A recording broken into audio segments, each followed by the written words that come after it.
Hello, everyone, and welcome to the Elevate Your Soul podcast. Today, I have a really exciting episode for you guys. I am interviewing Lady C, known as Chloe or Casey, depending on what time of the day you are talking to her. She is a supporter of special needs people during the day and a supporter of the sex industry at night. And today, we're going to talk about how to elevate your sexual energy and elevate your sexual life and get your desires and your sexual needs met. I hope you enjoy this interview as much as I did, and I will say no more and we'll get straight into it.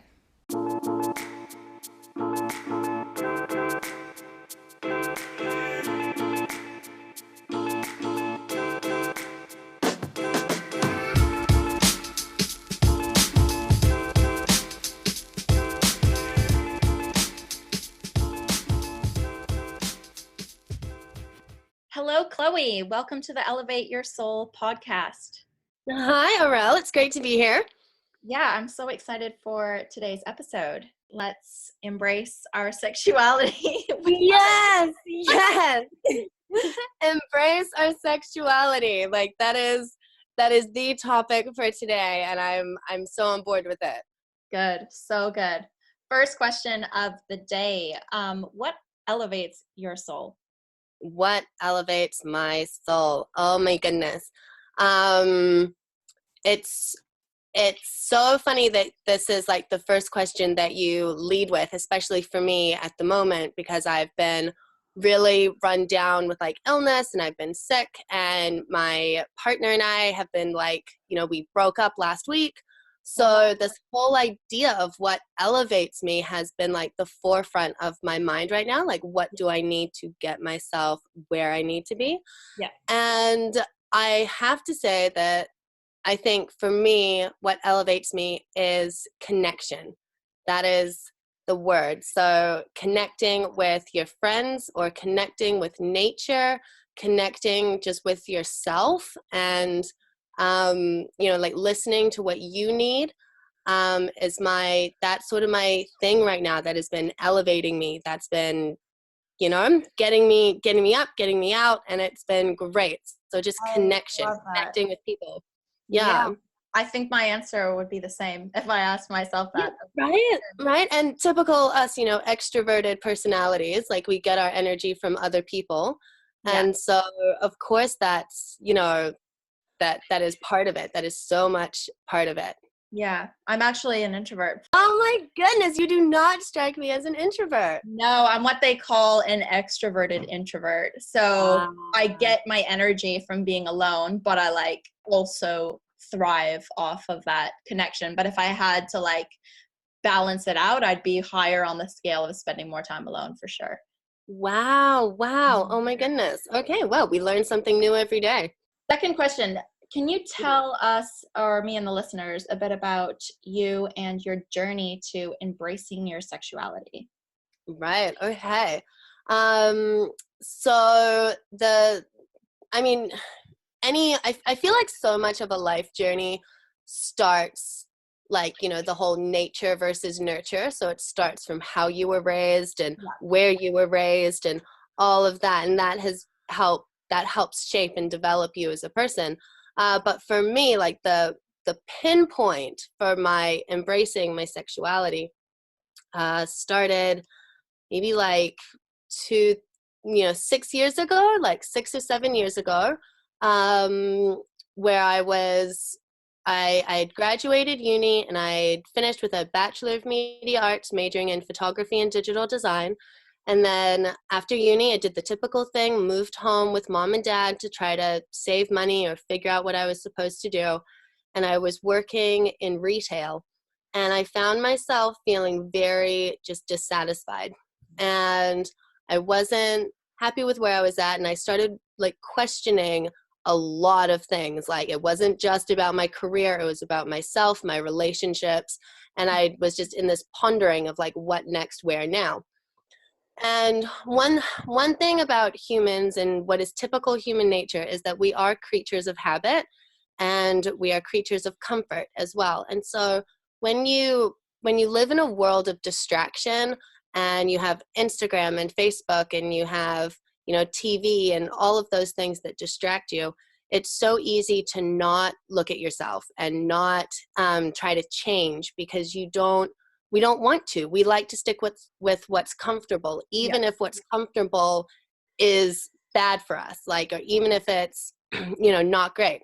Yeah. So for me, I was like, okay, I need to do some changes. I need to make some things happen. Were you unhappy, or? Yeah. I feel like I ticked all those boxes that society says to tick, like finish school, go to uni, like have a good boyfriend. And I was like, why am I not successful? Why am I not happy? Why I did all the right things? Why is the universe not just giving me everything, Yeah. And so instead of sort of sitting there and looking at myself and putting myself out there for change, I decided to create a character. And I'd grown up in drama and theater, and I'd loved being on stage, and I loved Shakespeare. And Shakespeare wrote, all the world's a stage, and all the men and women merely players. And so there I was, not happy with the role that I was, not happy with Chloe's role. And so I created the role of Casey Cannon. And Casey Cannon is she became an exotic dancer. And so while I was sitting there doing this retail job that I hated, on my lunch break, I called up the local strip club and I said, hey, are you hiring? And they said, yep. And I said, can I come down? And they said, yep. And so that started this whole exploration of, a different world for me, a very, very different world. So yeah, I didn't want to change who I was. So I decided to create someone else and play a part so that I could figure out what was happening in my sex life that was dissatisfying me, and also figuring out who I was sexually as well. So yeah, that was the beginning of the journey, really. Wow. So interesting. And when you started this job, were you really open about it? This is a new thing that I'm trying out and exploring, or did you keep that on the down low that you absolutely kept it on the down low? I did not. I only told one person, and that was my good friend from high school. Her and I had both moved home after uni, and so I told her, and she was there from the beginning, and that was it. I didn't tell anybody else. So yeah, it was a big secret that I had to harbor, and I actually kept it a secret for a very, very long time. And now as I'm sort of, approaching my 30s, I'm sort of like, I don't feel like I need to keep it a secret anymore. So yeah, so it's a very exciting time for me talking about this whole journey. Because it's not something that I talk about often or with a lot of people. So I love that. Good on you. Congratulations. Do you find that keeping it more of a secret and keeping it from others was a bit of a burden for you when it came to connecting with other people and feeling that deeper relationship with others? Yeah, I feel like when you have a relationship with someone, and I mean, this is for any relationship, honesty is such a big part. And if you can't be honest, then you're already hindering that relationship in some way, shape, or form. So so for me, I think having that as a secret was very exciting for me, because I did find, we live in a world where people are posting everything on Instagram, and you have this big online presence, and you're really inviting people into your personal life. And so to have a secret, to have this little naughty thing that I wasn't going to tell anyone about was, it was exciting. It was like any childhood's treasure hunt. Like, it was exciting. There was this secret hidden thing that only I knew about, and only a couple of my friends knew about it. And so I quite liked it. It gave me an adrenaline rush, Yeah. and it also kept it as mine. Like, this was my story, my journey. It wasn't very influenced by other people because they didn't know about it. So I didn't have to listen to other people's opinions. I didn't have to listen to my parents' opinions or to, certain friends. I just got to go through this the way that I wanted it to, and just allow the process to organically develop. Exactly. And I think that was so important, especially now that I'm a little bit older and I've been on this journey now for about 6 years.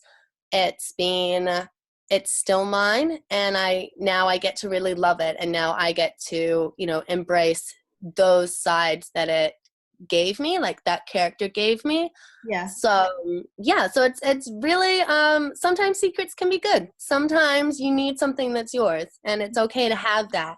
And it's okay to be a little bit selfish with your story. You don't have to tell everyone. You don't have to post it online. You don't have to get permission. Like, Yeah. I think a big thing is that we are raised in a society where even in high school you have to ask permission to go to the bathroom. And so when you come into your adult life, you feel like you still have to ask permission to do things. Like, so being like a 20-year-old. There's no trust in your own intuition and your desires. Yes, that is exactly it. We haven't been taught to trust ourselves. And so, so this journey was, a lot of that happened in this journey. There was so much of this, just learning to trust my instincts, and also like learning from mistakes. Like, I definitely pushed some boundaries that I didn't know I had. And so being able to rein that back and say, okay, you've done that, but you don't have to keep doing that. Yeah. You can have boundaries and set limits, and that's okay. And that's how we learn boundaries, right? Is when people cross boundaries, and then we're like, oh okay, there's boundaries. Yes. And it's so funny when you cross them for yourself. Like, we often say boundaries as in there has to be a second person involved, or there has to be somebody else. But no, you can cross your own boundaries, and then you have to look at yourself, really look at yourself, and say, hey girl, like, you made a mistake, or you messed up. And again, when we live in a world of distraction, we live in a world where you can just jump on to the internet or turn on the TV and not have to look at yourself. You don't ever have to confront your thoughts if you don't want to, but it is so good when you do. Yeah. And in the long run, right? Like, I feel like that was a yes, and like, what I mean. Like, I've had to look at myself as well. Yeah, for sure. Well, like, it's good in the long run. Initially, it can be very frightening and scary, especially if it's something you haven't learned or grew up with. But for sure. And when it is, for me, when it's something as like taboo as working in the sex industry, which is what stripping is, I didn't have a lot of people that I could talk to about it. And that was my choice, to exclude a lot of people, but it was a taboo thing. And so I felt like I had already crossed a line, and I'd already pushed a boundary. So figuring out my boundaries within a new boundary was a very dramatic and fascinating journey, for sure. I think it took me maybe 2 or 3 years before I started to like ground myself in my new life as a stripper, and really start to stand for something in that industry. So it can take a while. All learning takes a while, and you just have to allow yourself to learn in time. Exactly. So interesting. So in the beginning, you were almost like living a double life. Like, you had your two characters, almost like a split, I don't want to say split personality, but you had two different sides. Yes, I did. And I feel like it wasn't even just in the beginning. It was, I've been doing this for 6 years, and I'd say those 5 years, those first 5 years was very much a disconnect between my dancing life and my other life. And that was that was just, it was interesting. It was what it gave me. So if I'll talk about myself in like the third person, I guess, where Chloe and Casey. So Chloe was just my normal life, raised in like a Christian household, and, you know, went to school. I was the religious captain in high school. And I was a very well-spoken, a little bit feisty, and like, you know, I wasn't afraid to be confrontational, but I also was very respectful. And Chloe was also 100% a virgin, and she was going to stay a virgin until marriage. And that was that. Chloe's not like that anymore. But that was Chloe. And Casey was my way of creating like this little sexy character.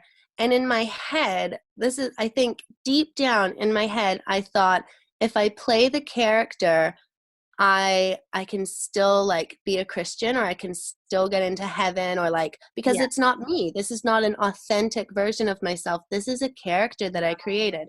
You're role playing. I was role playing. Yes, I was role playing, and that gave Chloe a sense of safety, where it was okay to kiss boys, and it was okay to be naked, and it was okay to touch yourself. And because Chloe just thought, oh, this is dirty, this is wrong, and God is watching, and no. Whereas Casey got to let go of all of that. Casey didn't have a history of religion that was holding her back physically. She didn't have her, you know, her school and her friends where she had a reputation, and she thought she had to uphold that reputation all through her adult life. So Casey just got to be born and got to live, and it was so exciting and so dramatic. And so that whole role play was the only way I knew how to explore something else without like, while keeping Chloe safe. And without feeling guilty as well, right? Yes, exactly. Because like I said, there was a disconnect where it wasn't me. This wasn't me. And but it was a version of myself that I had been suppressing. And yes. And where do you think that guilt came from? Like, what didn't allow you to express that side of you, the Casey side of you, all along? What made that side come out as you having to role play it? So like, where was this guilt coming from? I think when you've been raised in a strict household, it's I think your parents, I mean, my parents raised me wonderfully, and I love my parents very much, but they instilled in me their beliefs instead of allowing me to, create my own. And so we were homeschooled growing up, so I didn't have a lot to do with the outside world. I didn't have a lot to do with boys. I didn't go to school. I didn't get to watch how like kids play in a playground, and I didn't really get to watch like those relationships be interacted. I didn't know what flirting was, even though I was a natural flirt growing up, according to my family. So I think the guilt just came from I'm different, and so therefore I'm a disappointment. Right. So, different from your parents' expectations or society's expectations, or I think a lot of both.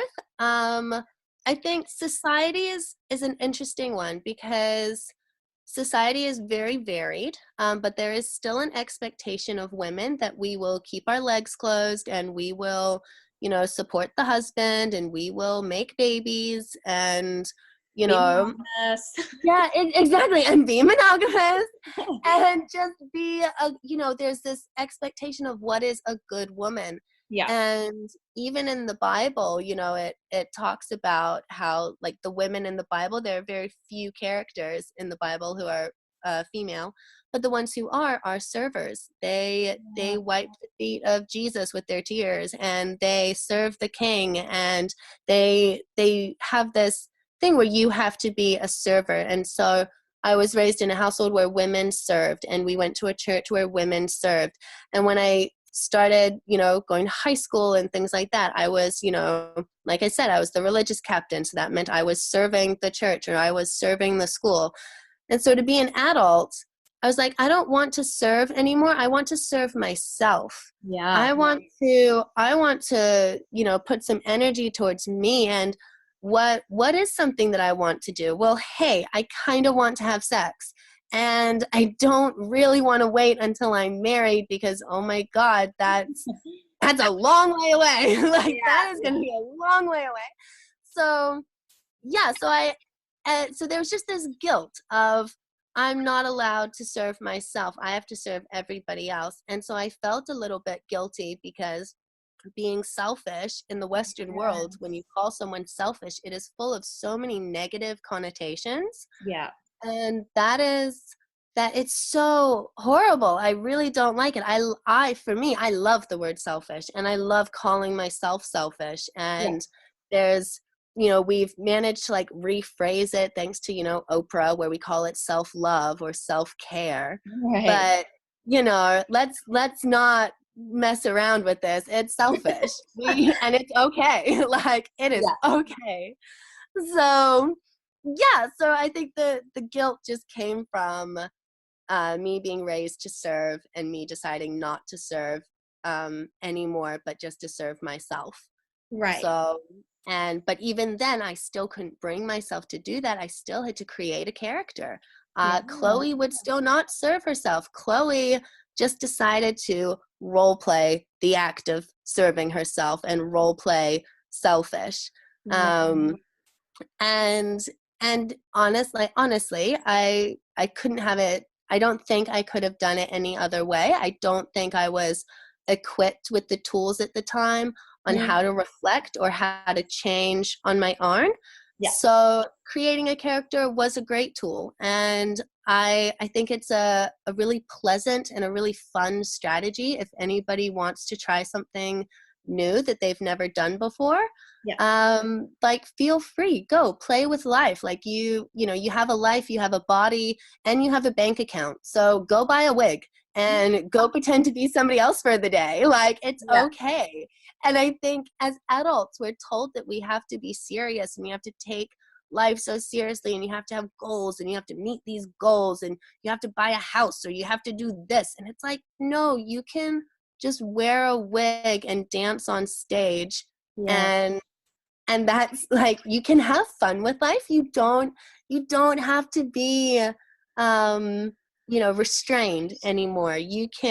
Life is fun. It's there to have fun, and you need to have fun. And it is. Casey Cannon is still a big part of my life, and she is still so much fun. I also think traveling as well is such a good way to break out and leash out of your shell. It's when you're in a place where nobody knows you, introduce yourself as someone else, even call yourself a name. Yes. And then you have that chance to, create a whole different character. That's obviously, it's still you. It's just another side of you. But for me, that's what I found traveling was so helpful for. It's wherever you go and whatever you feel like on that day or in that time and space, you're just I feel like this is my name, and this is what I'm going to look and this is what I'm going to do. And I think there's a lot to be said for that, because I feel like different people bring out different elements to your personality. For sure. And so you might act one way with one group of friends, and then you act another way around another group. And so when you're traveling, you get to let out these new personalities that maybe you haven't tried before, because you're suddenly meeting a guy in Mexico and you've never been to Mexico. So what do you do in Mexico? You don't know. You have to figure that out. Yeah. So it's great. Yes, traveling is such an amazing way. See, it's you travel, then I cosplay. That's what you do. And we're adults, and that's how adults just figure out who they are. Exactly. And it's so true because like a lot of people as well, when I say like, go travel, they use money as that Mm, excuse. And it's like, it's fine. You don't need to travel to learn. You don't need to travel to do personal mm, development. You don't need to travel to explore and find who you are. Yes, it is mm. cool and it is a great way to do so. But if you don't have the money right now, there are other ways to do it in, the same town where you're living at right Yeah, now. absolutely. And I mean, this is where like trying something new comes into it, whether it's like, join a line dancing group and On a see drama. what yeah, go to a drum class, or like go like go and just make friends with someone, like sit on a park bench and say hi to every person who walks past you and see how each person made you feel. Yeah. Like you Yeah. for people to use money as an excuse to not explore themselves is a really sad modern excuse. Yeah. And so yeah, it's so true. All excuses are sad though, right? This is that is also true. Like, yes, Yeah. all excuses Yeah. are sad. Go past the excuses. Oh my goodness, amazing. Interesting. So with the whole Casey and the Chloe scenario, do you find like you still have the two separate in your personality, or have you taken parts from Casey and combined them in with Mm. Chloe now? Like, are they friends now?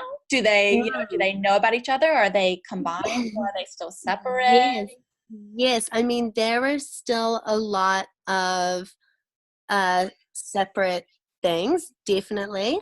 But I find that they've both of them, both Chloe and Casey, have grown together, Yeah. and they're now a little bit more one. And so even though each one has their own separate friendship circles, and I haven't introduced those friendship circles yet, they and they each have like elements to their personality that still kind of stay on those sides. Yeah. When it comes time to dun dun dun the bedroom, they're very much one now. So Great. before, Chloe used to have to channel Casey, and she would have to like even like say to whoever it was that she was sleeping with, or whatever intimate moment she was about to have, oh, I just need to pop out for a minute, like I just need to go to the bathroom real quick, and exit the room so that she could then get into the character of Casey just mentally, and then Wow. return with like this sexy fire, like, yeah, let's do this. Wow, Where that's so interesting. Yeah, and that took me a couple of years to sort of not have to channel it, where it just became natural. Yeah. So whether Chloe was having sex or whether Casey was having sex, it didn't matter. It was my motions now of how I go about acting in, or how I go about my bedroom activities, Yes. are more fluid, and it's more one, and it's Mm. Yeah. and so I'm really glad that now I'm in a place where I'm so comfortable with my sexuality that I can talk about it on a podcast. I Like, love that. Yeah. yeah. So, And it's interesting because you said before, like how different people bring out different sides of you. I 100% agree. And it could be the same in the bedroom as well. Like whoever you're having mhm. sex with, one man might have, or female, whatever, might have triggered more of Casey's personality traits, and another person might have triggered more of Chloe's personality traits. Yes, yes, 100%. And I think that's you also get to figure out, like, I got to figure out like who I kind of liked more because Yeah. of that. Yeah. I found that yeah, it's all very interesting when you change sex partners, because you learn a lot about them in the bedroom, and you learn a lot about yourself as well, all over again. Like, you're never not learning about yourself. For sure. And I think something that Casey gave me, or gave Chloe, was the ability to talk about sex and not have it be a taboo topic. Yeah. So whenever I was sleeping with someone, and let's say they did something that I didn't like, or maybe they did something that I totally loved, Yeah. I felt so comfortable saying, hey, when you did this, it was amazing. You should keep doing that. Or when you did this, I felt like you were sucking on my elbow. There was no stimulation whatsoever. Let's not do that again. Yeah. So, and that is, again, I think something that women haven't been taught to talk about or haven't been encouraged to talk about.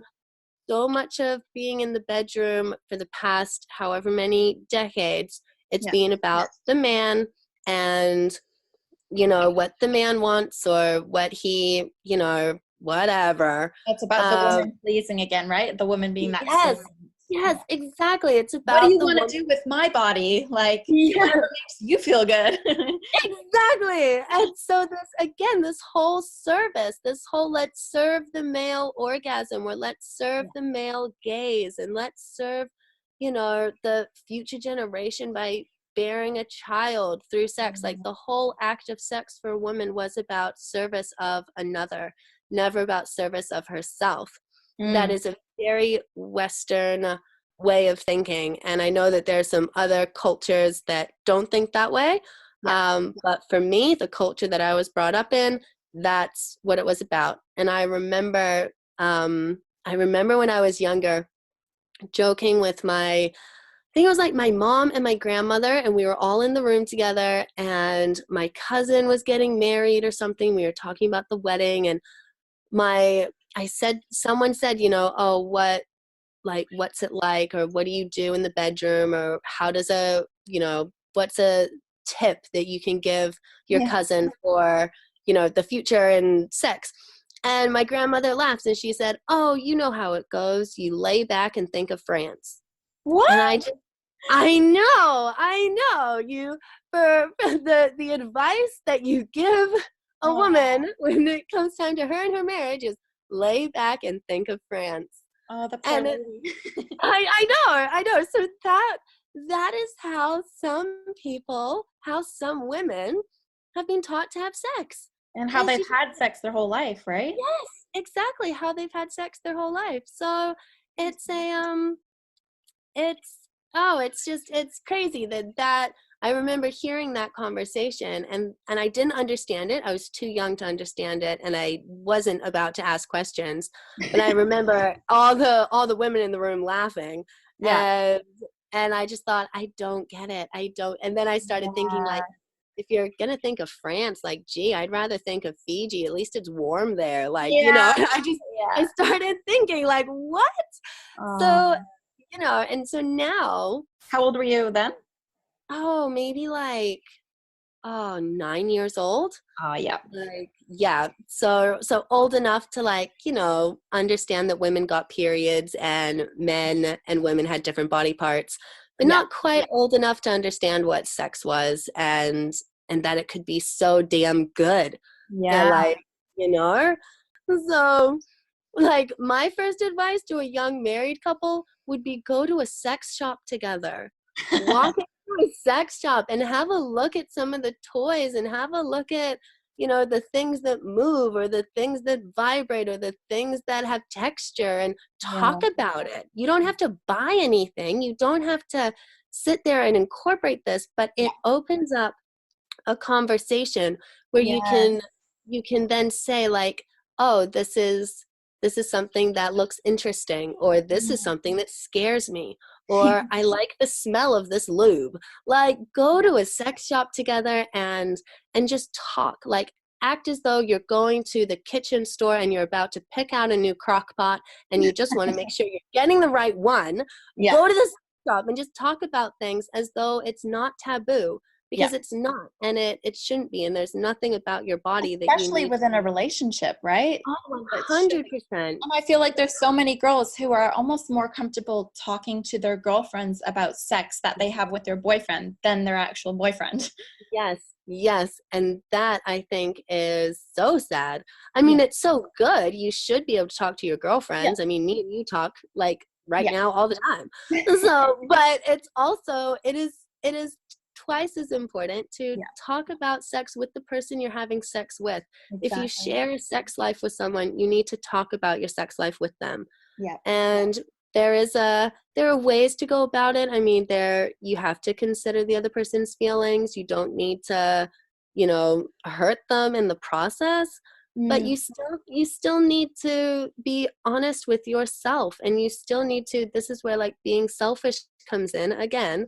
yeah. Like, you, yes, care about the other person's feelings, but care about you and your body just a little bit more, Yeah. because you're the one that you wake up to every day, and you might share that waking up experience with someone, but it's still you. It's your skin, it's your body, it's your life. And so you need to do yourself the justice of saying, hey, I don't like that, or hey, I love this, or hey, I'm bored, let's try something. Yeah. Like, so Exactly. yeah. It's guaranteed that you're gonna wake up in your body every single day, but it's not guaranteed that you're gonna wake up next to whoever's body every single day. Exactly. And I mean, I can be a testament to that. Like right now, like I thought I was going to spend the rest of my life with this gentleman. Yeah. And as of Thursday, he decided that he had different plans. And he was like, no, I don't want this anymore. Wow. And I was I didn't like, even know that.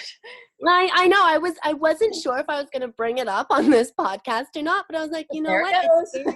Yeah, there it goes. And yeah, and so breakups are a big deal. And he was a very special breakup. Well, a very special breakup. He was a very special partner, Yeah. because he was one of the few people who, one, knew all about Casey Cannon and Chloe, Yeah. but he also came to the strip clubs and he would watch me dance like as a friend. Yeah. And he came to some of my like private shows, and he was very willing to, observe my double life. He wasn't afraid of it, and he wasn't judgmental of it.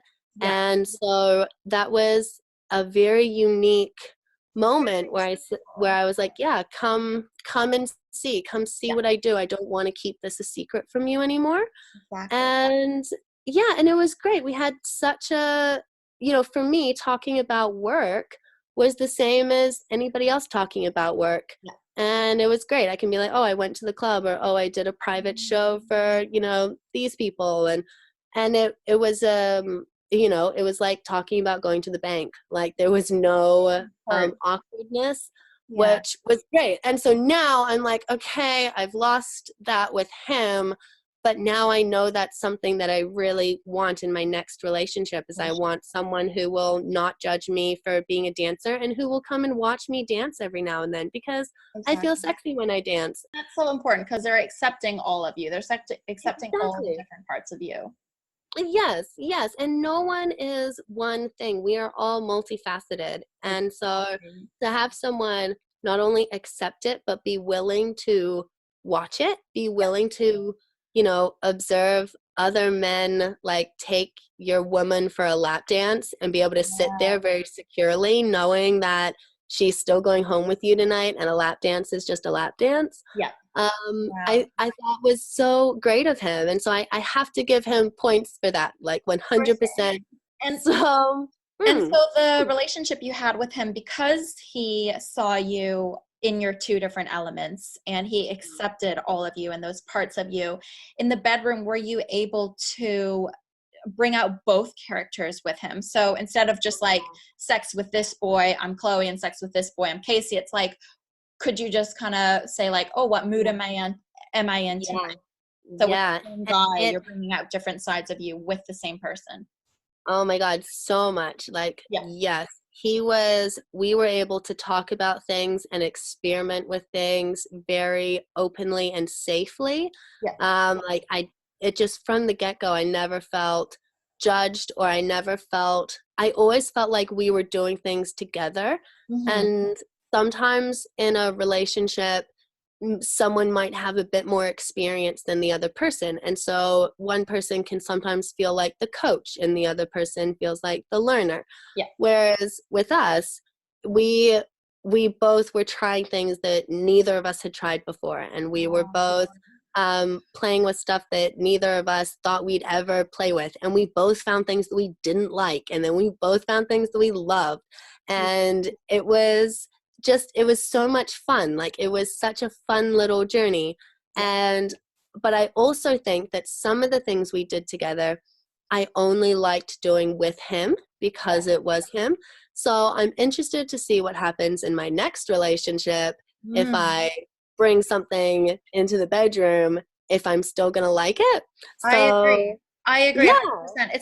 It's just like anything in life, like any sort of relationship you have. There's some friends who you like to do some things with, like even if it's just a girlfriend, and then it doesn't feel the same with the other girlfriend. You want to do something else with her. Another question about or just other people and sexuality. Do you think that some people are born with more sexual fluidity and sexual energy than others?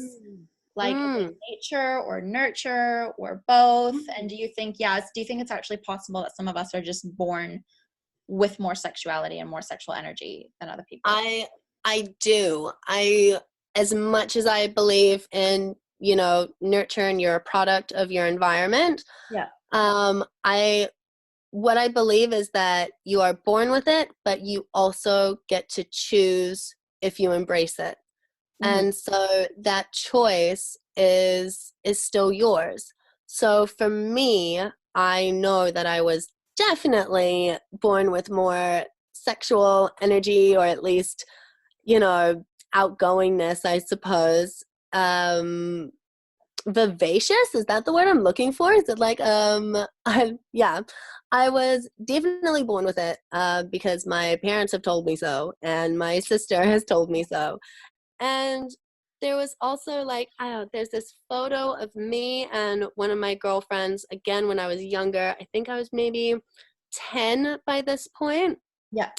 And we're in a hot tub, and my mom had come out with the camera, and she was like, okay, girls, like, it's time for bed, but we'll just get like a quick photo of you guys in the hot tub for memory's sake or whatever. And my girlfriend like puts her hands like under her chin and does a cute smile, and I stand bolt right up in the hot tub, put one foot like on the edge, plant both hands on my hips, and give my mom like this pout, like this real like fierce like Victoria's Secret pout. And so there I am in my little swimsuit as a 10-year-old, just like hands on my hips and like one leg like out of the hot tub, completely just showing off and pouting. And my mom starts laughing, and she was like, she takes the photo, and the photo is hilarious. And when you look at my friend who's 10 years old and myself who's 10 years old, you can just tell that we are very different 10-year-olds. We are very different, and we still are. And her and I are also still good friends. And so that whole thing of just, I was born very... Do you find you still have more sexual energy than she does today? Yes, I do. I really do.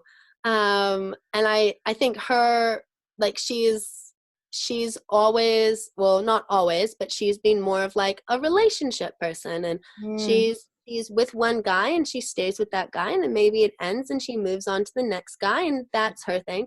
Whereas I've always been quite comfortable having multiple people on at once, like, not always at the same time in the bedroom, but like I've always dated like 2 or 3 people at the same time, because I find I love dating. I really do. And I love just, again, playing with those personalities and doing different things with different people. And like, I find that so much, right? You learn so much when you get that intimate with someone. You do. And for me also, it's the stimulation of being with a lot of people. Like, as a extrovert, I hate being bored.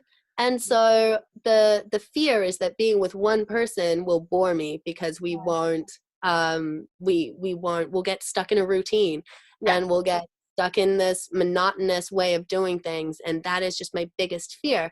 So instead of having that, I just have lots of people, and then that way it's okay. Sort of like, it's okay to date lots of people. Maybe one day you can face your fear and be in a monogamous relationship and learn to make that exciting, because I feel like both ways of having a relationship, you can definitely learn about love and other people and yourself And I think And that what's most powerful is if you can do both. Like if you learn yes, how to be successful in a monogamous relationship and be successful in a multi-partner relationship, or yes. in a I mean, non-monogamous relationship, should I say? yeah, yeah, yeah, totally. It's hard. There's so many labels. It gets hard. Yeah. But yes, I think that, oh, you put that beautifully. Like you can do both, and it can be exciting. Just anything can be exciting. Like Yeah. you don't, the thing about routine is that you don't have to have one. And so I think I will keep that in the forefront when I enter, my next relationship, whenever that is, Yeah. that, maybe we won't. And I think, yeah, it's all very exciting. It is. It is. Mhm. Especially like if you meet someone as well and they're on the same mindset as you, right? If they're like, Mhm. oh, I definitely wouldn't want to fall into this, pattern routine for years and years and years as well, then Mhm. that's a good Mhm. sign. Yes. Oh my goodness. And this is again where I think that communication just comes into it. If you're going to have a successful anything, Yes, you have to communicate. And if you, like I said, you need to talk about your sex life with the person you are having sex with. for sure. And that's, that really just comes down to it. And I think, like we've touched on, a lot of people are afraid to maybe hurt someone else's feelings, and Yeah. so they won't talk about sex with them because, oh, what if he gets offended, or what if she Mhm. gets insecure? And it's like, well, actually, create a safe space, trust the person that you're sleeping with, and tell them, like, open up, tell them, be a little bit selfish, do that for you, like do that for your relationship, make a little sacrifice, Yeah. and be a little bit selfish and say, for the benefit of this relationship, we need to talk about sex. Yeah. And And we need to, even if you make them insecure, it's like that's your decision to the result is your partner feeling insecure for a while or not having the best sex that you could have for the rest of your relationship with them. and if your partner is insecure, that is a great moment for you to help build them up. Yeah. Like you, as the partner of that person, it's part of your job in that relationship to help them grow, and they need to help you grow. And if someone's insecure, that is a great moment for you to step up and say, hey, I think you're a little insecure about this, or I picked up on your body language that maybe you didn't like that. Yeah. So let's talk more about that. Or Yeah. if you're comfortable talking about that, let's talk about that. Or if you're not comfortable, cool, but I'm going to write you a letter that says everything that I do love about you, and Mhm. just to try to balance out whatever it is you've done, Yeah. or whatever it is you've said that has made them feel insecure.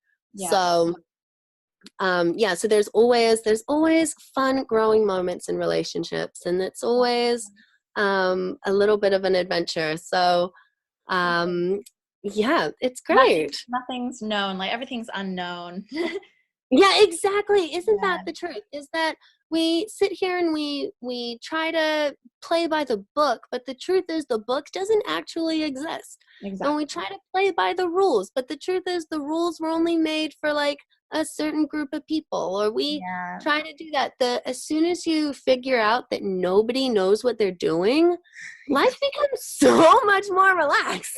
Yeah. Like, So true.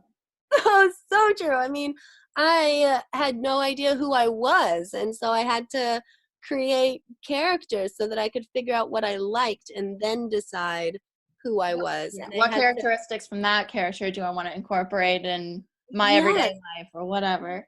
yes, Yeah. yes. And and you have to, I again, coming back to nature versus nurture, Yeah. talk to your family about who you were as a kid, or pull Yes. up photos of yourself and look at them and say, oh wow, like I can reflect on this time and this is how I feel about it. Am I still that person? Mm. And it's amazing how when you learn about yourself, you're able to give like more of yourself to the world. For sure. For sure. And it's so, I just think it's so great, and it's so much fun. Yeah. I Yeah, love I love talking about my childhood with my family. It's Yeah. And yeah, for sure, like photos of me as a kid, like I was 10 and 11 and I like used to sew my own clothes, and I'd sew the shortest Wow. skirts ever. And I'd always Whoa. like put in like clip-on earrings and like lipstick, and my poses as well were just like, I don't know, like Sassy. super more sexually based. And I Yes. knew for sure as a kid, like already at the age of 4, I was already like playing around with my girlfriend sexually and stuff. Like Yes. it was so interesting to me as a kid.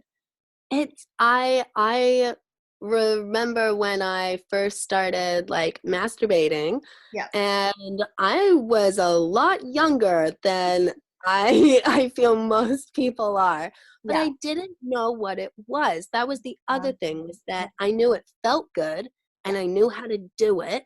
Yeah. And so I did. And Yeah. it was, again, I was very removed from it as like a sexy thing. Like Mm.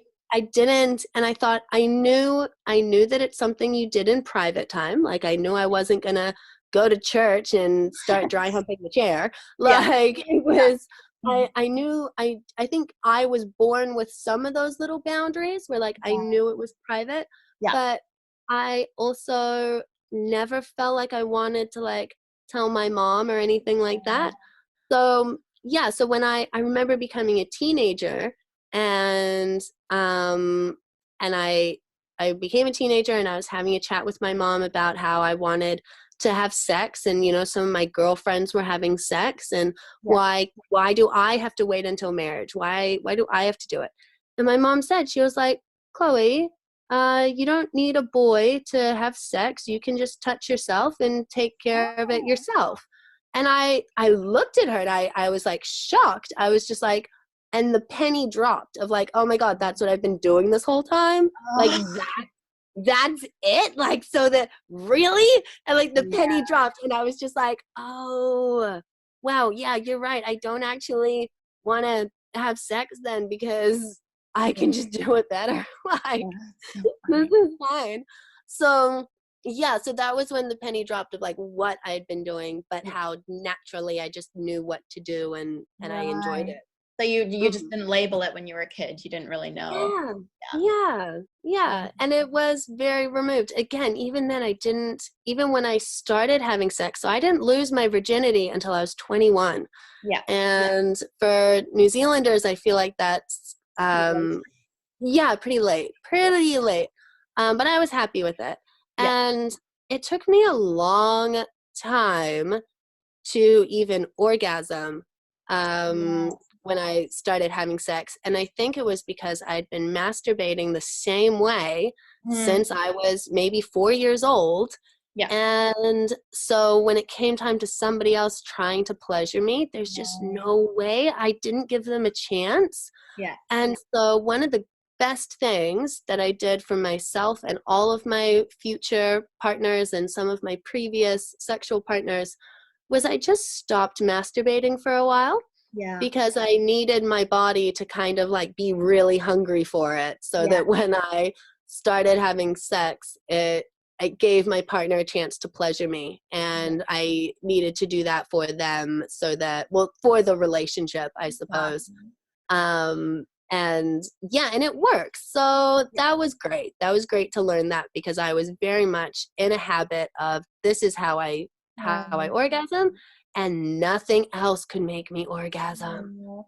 Yeah, So I'm in the same kind of boat. Like if I'm in a relationship, I'm not really happy for my partner to masturbate, and yeah, me neither. I feel like that's what the other person's there for, and it feels yeah, so much better yeah, if you massage yourself compared to if someone else is giving you a massage. It's like it's so much better if somebody else is it doing is. Like there are some things where it's like, you have two for a reason. Like you're in a relationship, and that person is there for a reason, and you can share with them what makes you tick.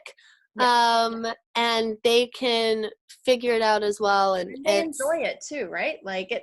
you get pleasure on both. Well, ideally, that's Mhm, what you want as well, right? mhm, Pleasing the other mhm. person, and both parties are winning. Just to wrap this whole thing up, if you could think of the 3 tips, or like the 3 main tips to give people to embrace their sexuality, Mhm. what advice would you give them if there are 3 things someone can do today to, embrace their sexuality? Okay. Be honest with yourself and your partner. Yes. So that honesty, 100%. Um, explore, Mhm. explore yourself, explore your partner, explore a sex shop.